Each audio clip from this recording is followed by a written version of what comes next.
it's that time of the day where I don't know about you, but I really crave to connect a little bit more deeply. I want to breathe, I want to get present, and I'm sharing the journey with you. I normally do these things. I've been doing these things now on my own for the last 30 years or something in my meditation room.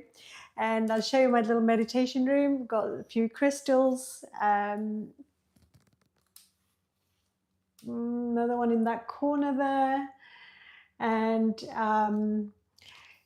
this beautiful, beautiful picture of Lakshmi Devi there and Buddha in the corner. So that's my meditation room, and this is kind of like the power spot, I'd say, in the house. And I absolutely love just being here, just gathering, centering, breathing, meditating. Amazing things happen in this place. So what I'm doing now is today I want to share with you. I just want to take you with me on my own journey here today, and I'll guide you through a little meditation a little bit later on to get present. And also, I want to share a few recent experiences that I've had with my own spiritual awakening journey. It's not an easy path to be on because there are not that many kind of guideposts on the way. And so I will share with you some of the insights that I've had a little bit later on in this live. But just for now, I just want to invite you to just wherever you are in the car, or you're in your office seat, or wherever you might be in the kitchen, I don't know. Just take a breath and relax the body just for a few moments. Stay as long as you can, or and yeah, take as much as value as it suits you. So take a breath in and slow the breath down. Just start to exhale really slowly through the mouth. And then start to breathe in again. So you can lift the shoulders, relax the shoulders, lift the heart center. Exhale through the mouth. Inhale through the nose. And exhale through the mouth.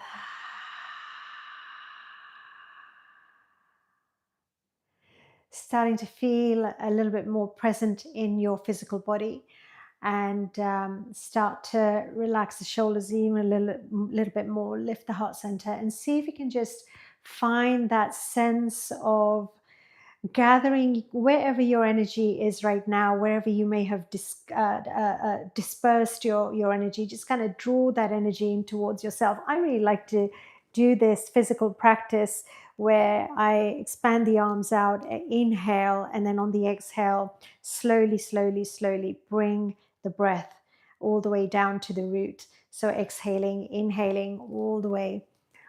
So have that sense of gathering wherever you've dispersed your energy, drawing it back all into yourself, and exhaling very slowly, very slowly, very slowly, synchronizing with the arms and the breath. Inhale, inhale, inhale. And then as you exhale, slow the breath right the way down. Exhale, exhale, exhale, exhale, and just allow yourself to have that sense a couple more times. So we sort of drop our energy in different places, a little bit like open tabs on the browser. And we do want to bring all of ourselves into here. So unfinished thoughts, unfinished actions, things to do, things got running around in the mind, like I really need to do this and so on. Just for a moment, bring everything into the center of yourself. Just allow the moment to become your absolute guide, and bringing your presence into the moment. So just allow that breath to be completely whole, long.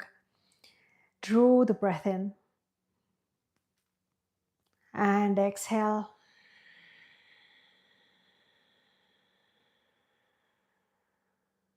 Inhale.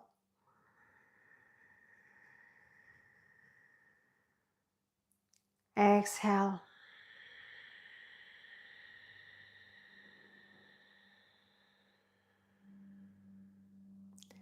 Inhale, and this time take the breath to the almost to the back of your throat.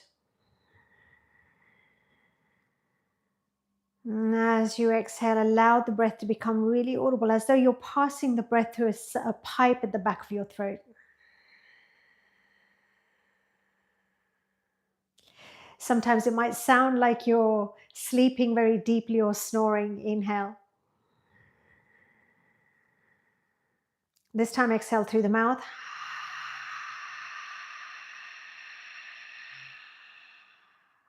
Inhale.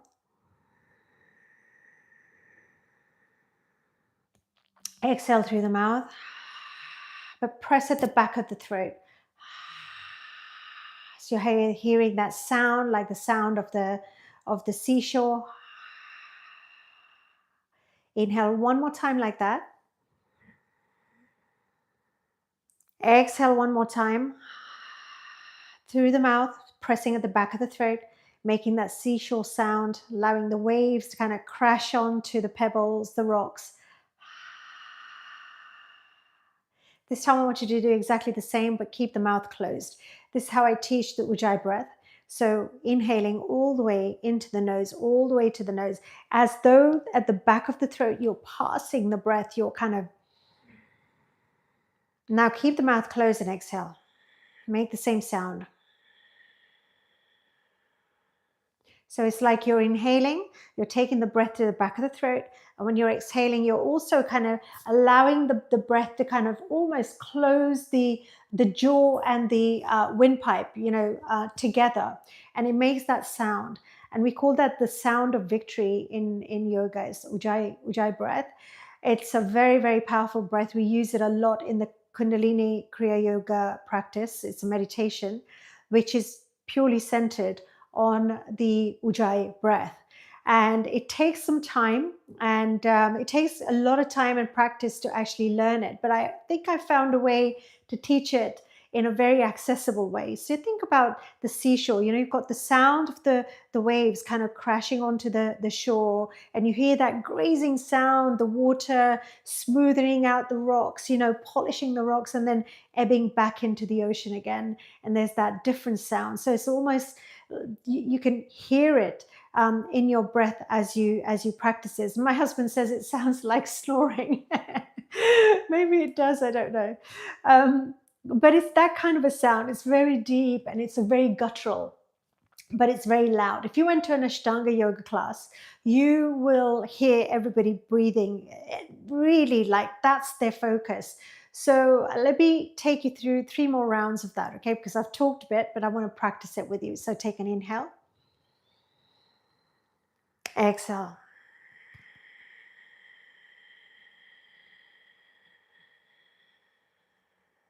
Inhale through the nose, Ujjayi.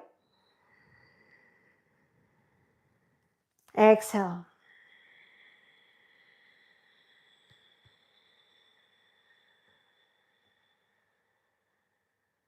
Inhale through the nose. And exhale.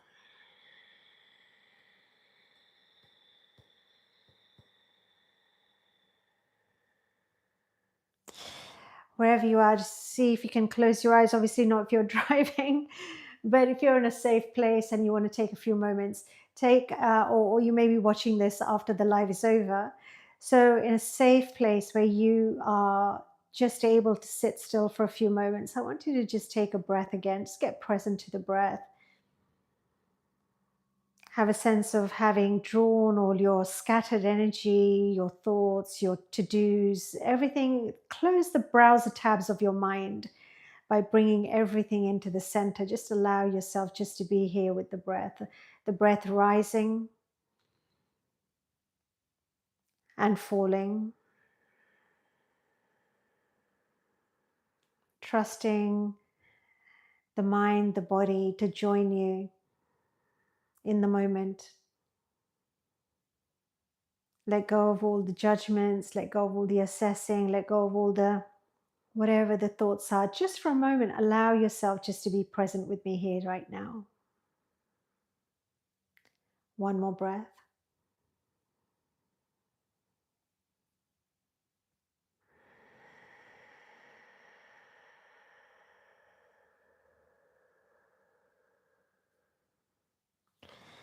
And for today's practice, I'd rather focus on giving you a short meditation. So, allowing yourself to be still, allowing yourself to be present, nothing to, there's nothing for you to do. I will guide you through this. All I want you to do is to relax the shoulders, lift the heart center, and if possible, to have the spine as erect as it possibly can be given your seat, etc. And get present to the thoughts that are there right now. Get present to the environment, the temperature that you have surrounding your skin. How does the temperature in the room meet your skin? Does it feel pleasant? Is it too cold? Is it too warm? Are there sounds around you? Perhaps people around you, perhaps there's movement. Just become aware of that.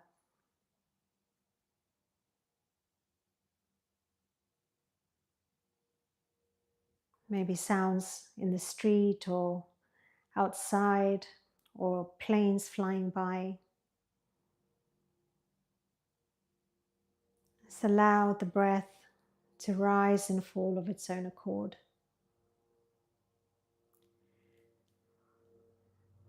Just notice any thoughts that are completely gripping you right now, any thoughts that refuse to soften and to glide away, fly away like soft white clouds in the sky.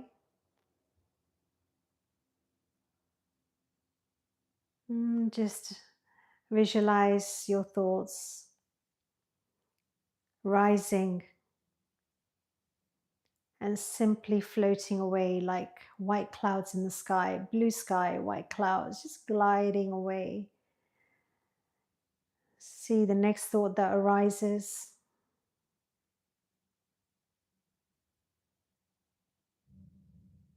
Are you willing to let it go? Are you willing to allow it just to float away?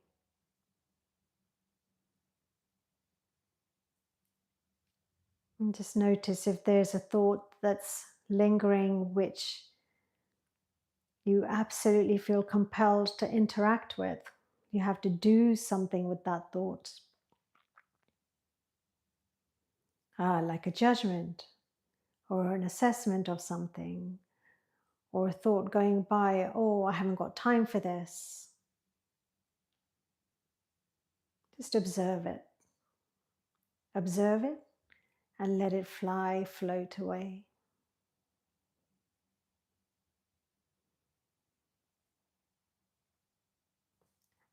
And the next thought that arises,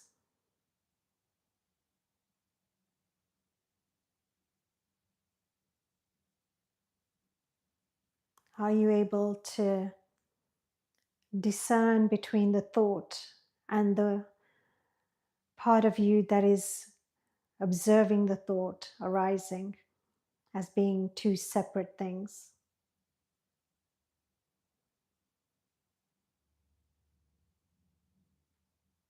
Are you able to just let the whole process occur by itself as you sit here, just allowing and observing yourself, allowing the thoughts to arise, observing yourself, allowing the thoughts to arise? And as you do that, see if you can find some distance between you and the body that you call you, the one that is housing the brain and all the physical contents of the physical body, the nervous system. Is it at all possible that you might just allow yourself to start to become a little bit more in the background or above or to the side of your physicalness.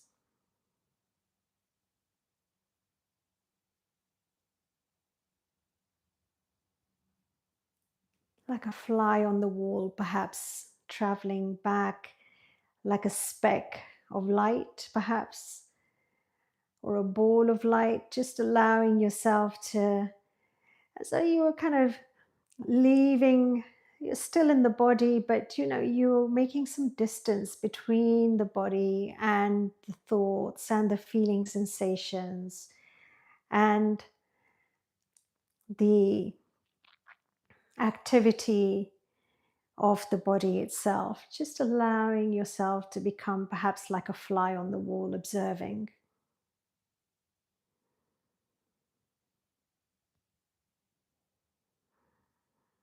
The play of hide and seek,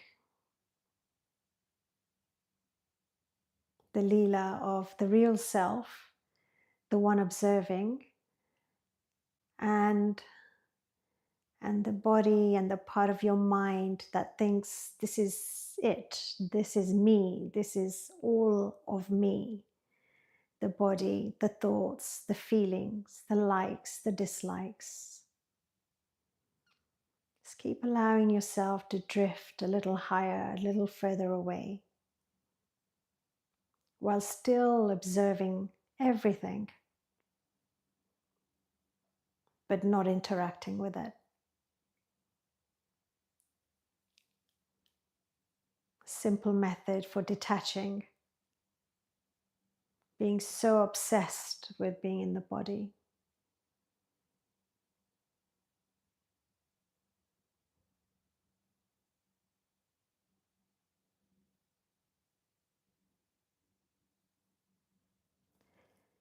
Is it possible that there is a little stillness in your physical being, the mind, the whirlpool of the mind, slowing down a little, starting to become less compelling, less gripping?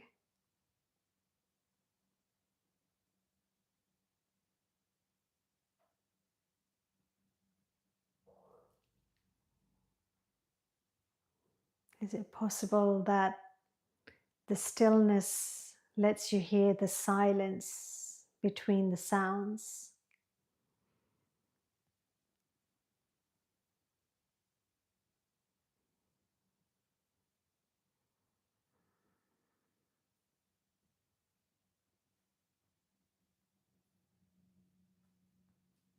Is it possible that you might start to become more in love with the stillness, the silence internally, the silence between the sounds on the outside, become bigger than your thoughts, than your physical sensations?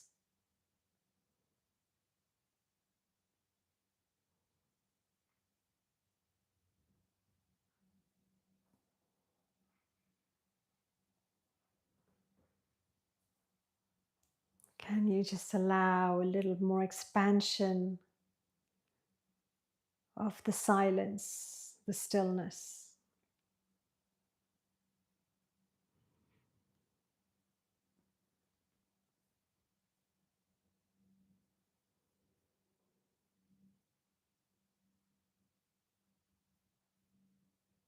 You get present to the depth, the presence that's longing for you to be experienced in your heart. That which is patiently waiting, Atman, the soul, the part of you beyond the physical body, the mind, the emotions, anything changeable, anything temporary.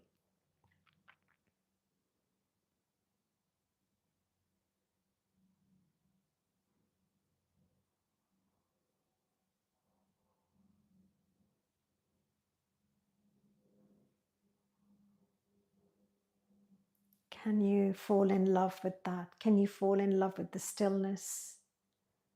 Can you fall in love with the silence, even amongst the sounds, the noise, the chaos?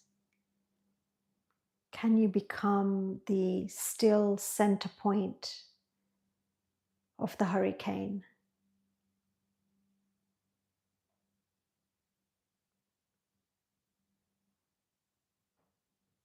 No effort, no striving, just being.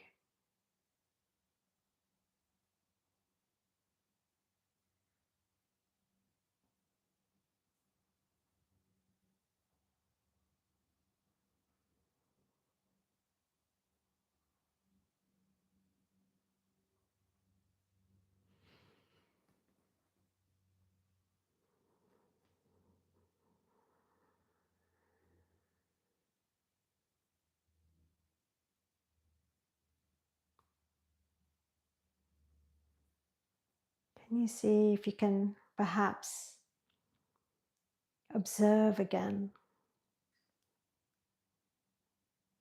Where are the thoughts at now? Where is the whirlpool of the mind at now? A little more in your mastery, a little bit more in your control, let's say, in under your guidance, rather than whirling around of its own accord.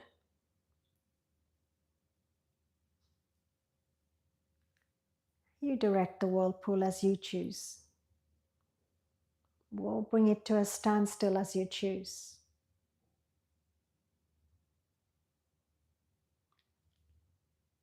Random thoughts, mind monkeys, mind monkey noise.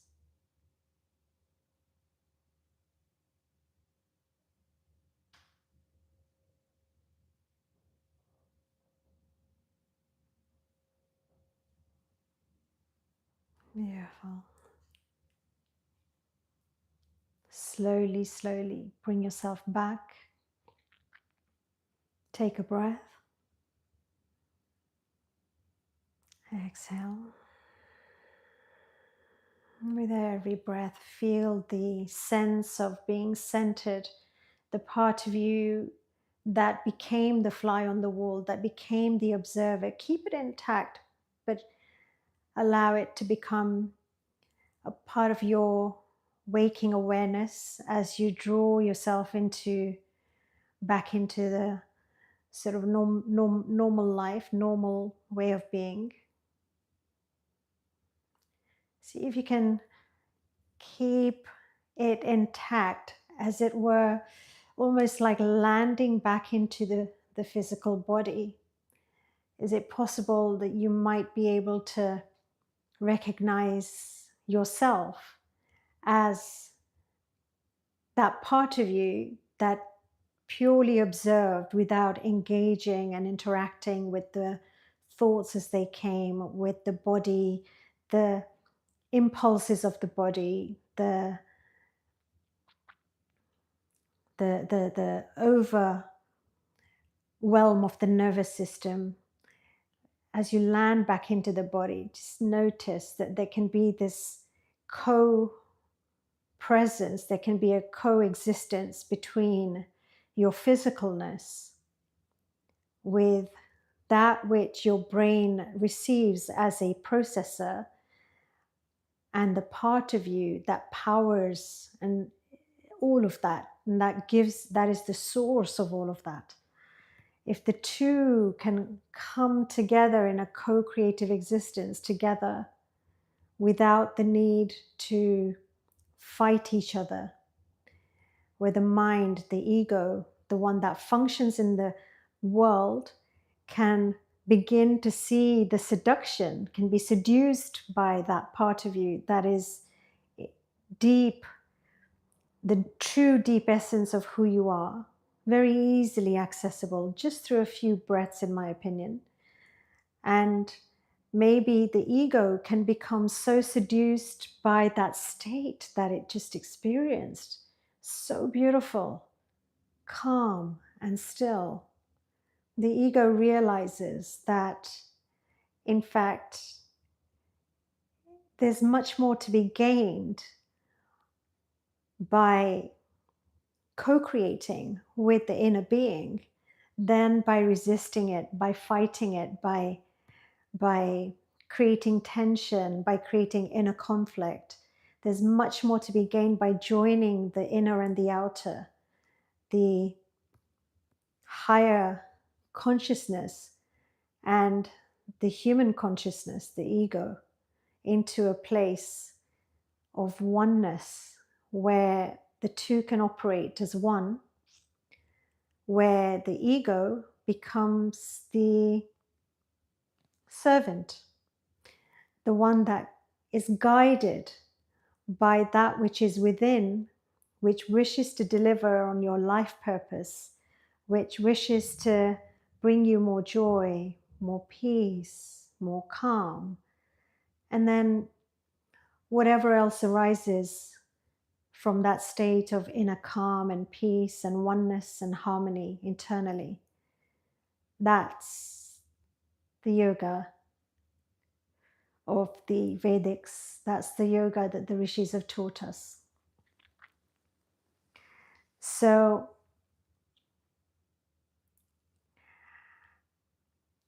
that's just a little snippet of how quickly you can actually get present, how quickly you can get into alignment with your inner being, with your Atman, the part of you that is always there, the part of you that has the answers, the part of you that brings you peace. And I mentioned earlier that, I wanted to share some realizations that I recently had, or experiences I had from my own spiritual journey. So I had this quite a strong, I would say, spiritual awakening experience. And I've had them before, but this was a quantum. Sometimes they happen like in huge leaps and bounds and, quantum leaps. And one of the things I realized was that people seem to want to have, people talk about spirituality as if it's some kind of panacea, like, you always experience being in bliss, in anand, and, everything would be light and free and, love and light. And actually, much like when you're getting into a state of meditation, and when you're especially in the beginner stages, the opposite happens, where you end up with more noise in the mind than you originally intended when you start meditating. And, well, I say intended, what I mean is actually you get present to the chaos of the mind, the whirlpool of the mind, how your mind functions, how much thoughts, random thoughts, mind monkey thoughts, things that are not given by you consciously, but that are just happening of their own accord, like a whirlpool going round. They become you become present to that. So it seems like there's more chaos in the mind, but in fact, that's just the mind as it is. And the job of meditation is really to bring you into that awareness. And while the awareness is happening, it's not very pleasant. There's a lot of things that you get present to that perhaps you weren't aware of about yourself, or that you weren't conscious of, or that you didn't know was you, in a sense. And it's not you, by the way, but that is their kind of part of your makeup. So that happens when we're starting to meditate. And a much spiritual awakening, when you have that experience of what is spiritual awakening. Let's just say spiritual awakening is the ego letting go of the parts of you that it has been desperately controlling, like it's controlling you as opposed to you guiding it to work on your behalf. It's much like a car driving itself randomly, rather than you actually telling it where to go. So when a quantum leap has taken place, at least for me, and I don't know how it is for other people, but at least for me, what has happened is recently I didn't know that I had let something go. I didn't really know because it doesn't often, you're not conscious of when you're meditating, or when you're especially in the Kriya Kundalini Kriya practice, when something releases, or when some karma completes itself or burns itself out, or something shifts. You don't know. You don't know that that shift has happened. And what happened on this occasion was I found myself like getting up from my meditation one day, literally last week sometime. And over the next 24 hours or so, there was this sense of, I don't know, it was as if I was in some absolute void, but I couldn't even articulate that I was in a void. It's this space of nothingness, like darkness. There's no north, south, east, west. I have no bearings in this way, in this void. And I didn't see anything behind me. I don't see anything in front of me. And that's how it feels inside. So um, when you're in that space, it's extremely disconcerting. Who is it disconcerting for? It's very disconcerting for the ego, because the ego wants certainty. It wants to know where it's at. It wants to know where you're going, what you're doing. It wants certainty. And the whole process of yoga is letting go of the past, or letting go in every single shape and form, in the sense of your attachments. Not that you won't have attachments, but that you will relate to people and the things in your life very differently. Whether it's money, how you identify with things shifts. Really, that's what detachment really is about, is how you identify with the world outside of you, and even your thoughts, and even your expectations. All of that shifts slowly, slowly, slowly. And so the things that were anchoring you in the world, in guiding you, in driving you, thinking this is what my life is about, this is who I am, this is my personality, this is what I'm about, and so on. All of that shifts, and so you arrive in a place of void where you don't really know what's going on, and you don't know that you've shed stuff. So it's extremely disconcerting, and for a few days I actually felt like I was not interested in anything. I didn't want to do anything. I didn't really want to talk to anybody. Like, I should be going out there, meeting people. I've got, events arranged. I should be meeting people there.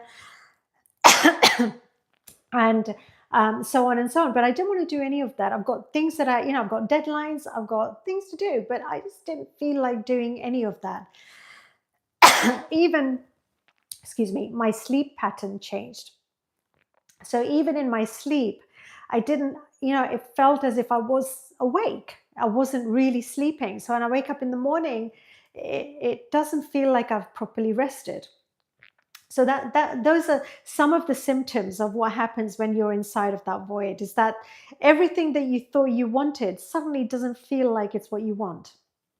It doesn't interest you anymore. It's like, yeah, take it or leave it, whatever. I don't mind. It is what it is, and so on. So it's a dangerous place to be in some ways, because, we do live in the world, and we do have commitments, and we do have, a path that we have constructed for ourselves, that we're taking ourselves down.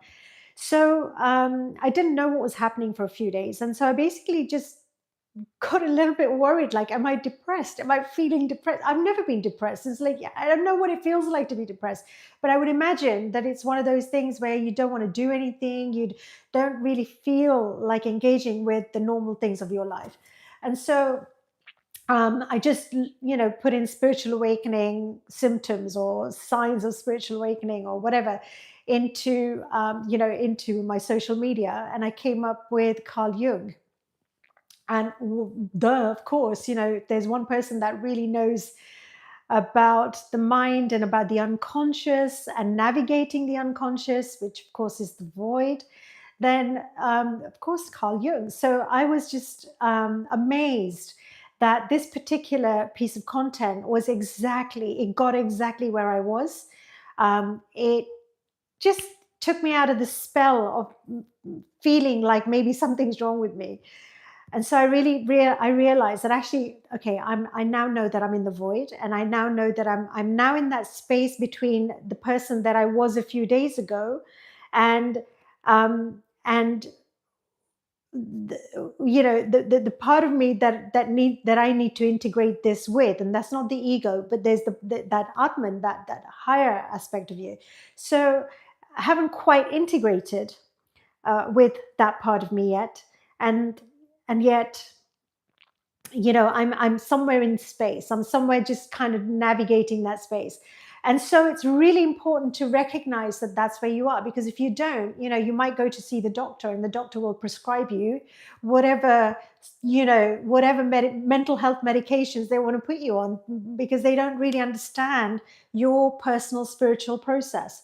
So it's good to know that. But it's also, what I realized is that at that time, it's especially good to have spiritual practices that are pure and sattvic, as we say, that are pure sattvic practices. And especially if you have a connection to a guru that has, guided you into this process, that has given you diksha with a mantra or something, and you have that connection, or with your deities, whoever, you may believe in, and God.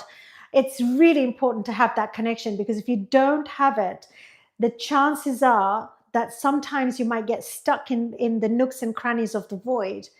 And I don't know, but I do believe that if there's light, there must be darkness. And if there are forces of light, there must be forces of darkness. And I have seen it in my life with more person than one who's been on this journey, where they have somehow not managed to quite traverse through that void space, to allow themselves to integrate into the higher aspect of who they are in a very healthy kind of way. So it's important to have that anchor with certain practices that you do frequently, whether it's journaling or whatever it is, but not allowing yourself and the you that is in that void to be hijacked by negativity of any kind. You have to enter that space with that commitment. We have to enter meditation with that commitment, that you are, doing this in co-creation, in connection to something higher than yourself, that is sattvic, that is pure, that is unconditional. Because if you don't do that, there are little nooks and crannies that sometimes we get stuck in, and it doesn't feel good.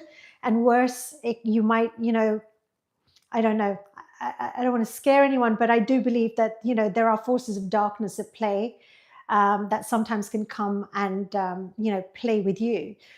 Or play with us. So we have to be careful of that. It's just a little warning. I'd just say a little disclaimer, a little something to be aware of, because we do think that spiritual awakening happens where like all light and bliss and anand, and it's not like that. There's a process. We integrate in stages with the part of us that is beyond the identity. And so it's really important to be aware of that. But it has happened to me just very recently. I'm still in that kind of process a little bit, but I thought I would share with anyone that this might be useful for. But it's a process that's really worth doing. So I want to say, I never used to believe in gurus. I stayed away as much as possible, but I can see the value of having a genuine master who totally gets this whole domain, this whole realm, and who is able to work with you, in the inner realms, to guide you into and keep you on track. So, but again, this is these people are not, there's not many of them on the planet. There's maybe 3 or 4, I don't know. I just happen to be fortunate enough to have come across one of them. So it's really important that you take this in stages and don't try to rush the process. If you are in the process of kind of working on your spirituality and you think that, you want to have that breakthrough, it's really good, but be prepared. Keep very clear intentions, and you have to develop ways of, I say shielding yourself. I don't mean that in a negative way. I mean, stay in the light, stay in the purity of your intentions, stay in the purity of the connection to the higher. Yeah, that's really key and it's really important. Anyhow, I hope that's helped someone. And I can see some people are here. I just want to know if you've been watching, thank you so much. We should be having, but I'm not seeing any comments at the moment. Maybe I'll see them later on. Okay, guys, thank you so much. And please join me again soon. I will do another live soon because YouTube is very, very keen to have me do some more lives. So I'm looking forward to doing that. And if there's any questions or if there's anything that you heard today that kind of piques your interest or that intrigues you, maybe you can leave me a note and maybe I'll try and answer you. Thank you so much.